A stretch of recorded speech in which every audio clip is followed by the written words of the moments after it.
Ang mga tao ay humahanga sa kung paanong ang isang tahimik na tao ay maaaring mag-navigate sa mga pakikipag-ugnayan sa lipunan nang hindi nahuhulog sa bitag ng pagiging mababaw. Ang mga pinakatahimik na individual ay kadalasang nagtataglay ng matalas na pakiramdam ng pag-unawa kapag kinikilala ang pagiging totoo. Pero paano nga ba agad nakikilala ng mga tahimik na individual ang ganitong uri ng mga tao? Narito ang mga dahilan kung paano nalalaman agad ng tahimik na tao kung sino ang peke.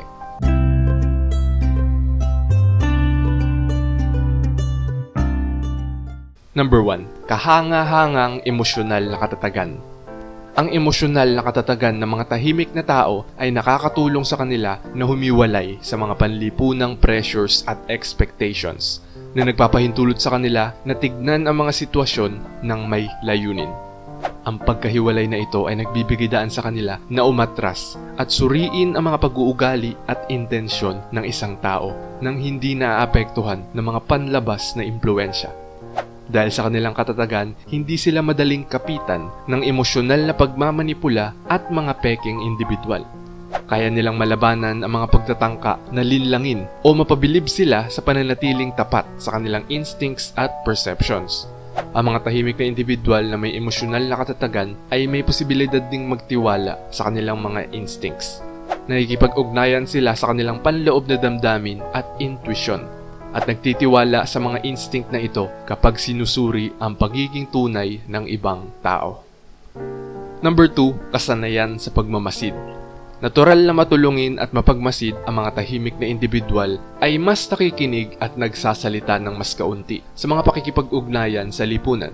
Nagbibigay daan ito sa kanila na masusing panoorin at suriin ang pag-uugali ng ibang tao at nakikita ang anumang mga hindi pagkakapare-pareho o hindi pagkakatugma na maaaring magpahiwatig na peke ang isang tao. Ang kanilang kakayahang mapansin ang mga nuances sa body language ng isang tao, sa mga salita, sa mga ekspresyon ng mukha at tono ng boses ang nagbibigay daan sa kanila na sukatin ang pagiging tunay ng kanilang mga damdamin at intensyon. Maaari silang makita ng mga palatandaan ng discomfort, nervyos o kawalan ng katapatan na maaaring magpahiwatig na ang isang tao ay peke o mapanlin lang. Ang mga tahimik na individual din ay madalas na nakikibahagi sa malalim na pagsisiyasat ng sarili at analytical na pag-iisip. Ang analytical na diskarte na ito ay nagbibigay daan sa kanila na magproseso ng impormasyon at gumawa ng mga koneksyon na maaaring hindi mapansin ng iba. Maaari nilang pagsamasamahin ang mga impormasyon mula sa iba't ibang mga pakikipag-ugnayan at mga contacts na tumutulong sa kanila na bumuo ng isang mas komprehensibong pag-unawa sa pagiging tunay ng isang tao. Number 3. Empathetic sensitivity. Ang empathetic sensitivity ay nagbibigay daan sa mga tahimik na individual na makakuha ng mga emosyonal na mga pahiwatig at enerhiya na maaaring hindi napapansin ng iba. Nadarama nila kapag ang isang tao ay hindi tunay o kapag ang kanilang mga salita at kilos ay hindi naaayon sa kanilang tunay na nararamdaman. Ang kanilang kakayahang makiramay sa iba ay nagbibigay daan sa kanila na makisalamuha at makibahagi sa mga damdamin ng mga nakakasalamuhan nila. Ang mga emosyonal na pagsasalamin na ito ay nagpapahintulot sa kanila na madama kung ano ang mga nararamdaman ng iba, na tumutulong sa kanila na matukoy kung ang isang tao ay peke o hindi tapat. Ang empathetic sensitivity din ay nagbibigay daan sa mga tahimik na individual na magbasa sa pagitan ng mga linya at makakita ng mga hindi sinasabing emosyon. Nadarama nila ang pinagbabatayan na damdamin at intensyon na nagbibigay daan sa kanila ng mas malalim na pananaw sa pagiging tunay ng isang tao. Number 4. Pinapahalagahan ang katapatan.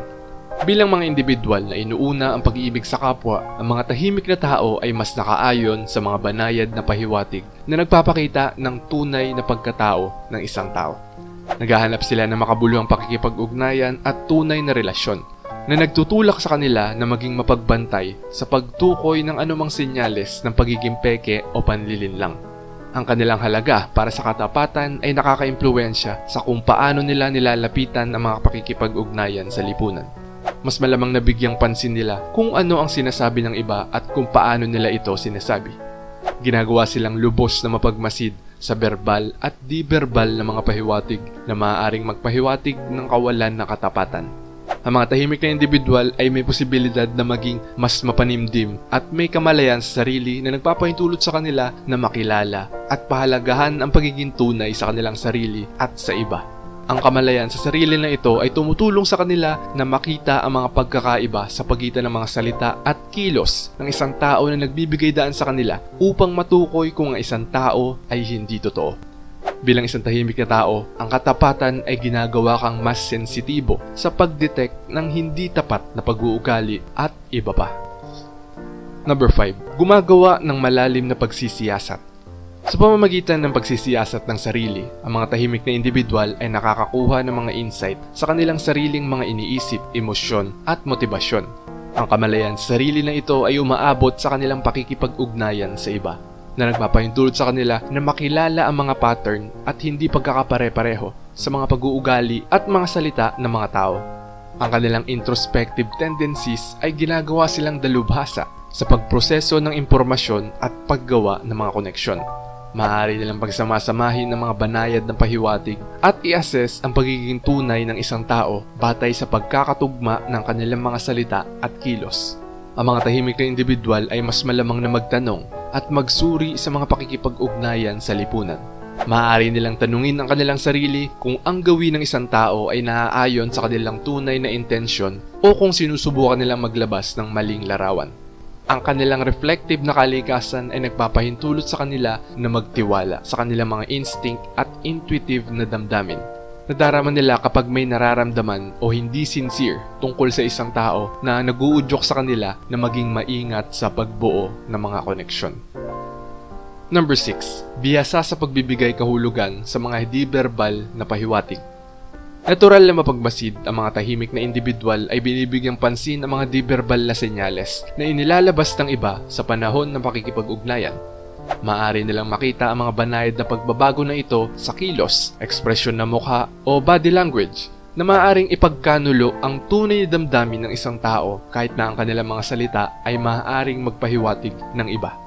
Ang kanilang matalas na pag-unawa sa di-verbal na mga komunikasyon ay nagbibigay daan sa kanila na malaman ang mga palatandaan ng pagiging di komportable, kinakabahan o kawalan ng katapatan sa kilos ng isang tao na maaaring magpahiwatig na sila ay peke. Ang mga tahimik na individual ay sanay sa pagkilala sa mga hindi pagkakatugma sa pagitan ng mga salita ng isang tao at ng kanilang di-verbal na mga pahiwatig. Kapag napansin nila ang mga pagkakaiba, itinataas nito ang mga red flag at hinihimok silang tanungin ang pagiging tunay ng individual. Ikaw, paano mo na-detect ang discomfort, nervyos o insincerity bilang isang tahimik na tao? Number 7. Kakayahang magbasa ng mga intensyon. Natural na nakikiayon sa mga subtleties ng pag-uugali ng tao ang mga tahimik na tao. Maaari nilang madama kapag ang isang tao ay may lihim na motibo o hindi tapat. Maaari nilang makuha ang mga pahiwatig na maaaring magbunyag ng manipulatibo o mapanlinlang na pag-uugali. Ang kanilang empathetic na kalikasan at emosyonal na katalinuhan ay nagbibigay daan sa kanila na matugunan ang mga emosyon at enerhiya na nakapalibot sa isang tao. Tinutulungan silang makakuha ng mga insight sa kanilang mga intensyon sa pagiging tunay. Ang mga tahimik na individual ay bihasa sa pakikinig sa mga sinasabi at kung ano ang hindi sinasabi. Maaari silang magbasa sa pagitan ng mga linya at makakita ng mga nakatagong agenda o nahayag na intensyon. Sila ay madaling maunawaan. Ang pag-unawa sa pag-uugali ng tao ay nagpapahintulot sa kanila na magtiwala sa kanilang mga instinct. Kapag naramdaman nila na may isang bagay na hindi nakaayon sa nakasaad na intensyon ng isang tao, mabilis nilang nakikilala ang potensyal para sa pagiging peke o panlilinlang. Number 8. Tiwala sila sa kanilang gut instinct at intuition. Ang mga tahimik na individual ay kadalasang lumalapit sa mga pakikipag-ugnayan sa lipunan ng may pakiramdam ng pag-iingat at pagnanais para sa makabuluhang koneksyon. Kapag nakatagpo sila ng isang tao na mukhang peke o hindi sincere, ang kanilang intuition ay nag-aalerto sa kanila sa mga potensyal na red flags na nag-uudyok sa kanila na mag-ingat. Ang kanilang reliance sa kanilang instinct ay tumutulong sa kanila na mabawasan ang ingay at pag-aralan ang mga sitwasyong panlipunan sa mas malalim na antas. Maaari nilang makuha ang mga banayad na pahiwatig na maaaring hindi agad-agad nakikita ng ibang tao. Nagbibigay daan sa kanila na bumuo ng mga tumpak na assessments ng pagiging tunay ng isang tao. Ang tiwala din nila sa kanilang intuition ay ginagawang mas malamang na hindi nila hulaan ang kanilang mga pananaw kapag may isang bagay na hindi maganda tungkol sa pag-uugali ng isang tao.